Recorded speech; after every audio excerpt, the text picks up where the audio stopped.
Aaron here. Just want to just take a moment and just hold that question: what seeds that we hope to plant in this retreat? And I think for myself, one of the biggest seeds is unerasing history.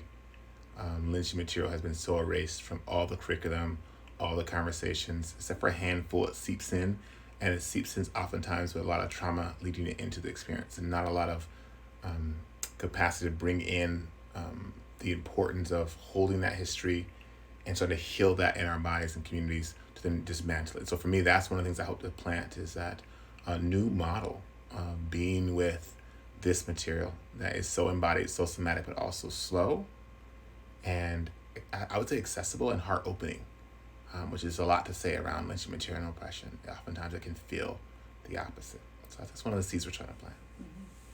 And along with that, the way that I would call that is to be centered, is to have the ability to stay and be centered in our physical body, in our psyche, that trauma is not running the show, that we're not dissociating and flying somewhere else when we are with both the historical experience of lynching and how it still continues to be pervasive in America.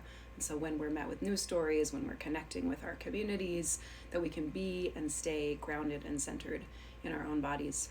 And then specifically some seeds that we're planting are around empathy and compassion and really being with ourselves in that. There's a way that as white folks, a lot of the movements historically have really said, your experience doesn't matter.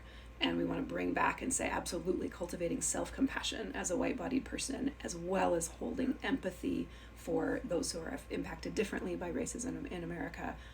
All of that is important. So we are hoping to build and plant these front and center, and so that you will have more tools of resilience, empathy, and staying centered on this continuing journey of unpacking racism in America. Yes.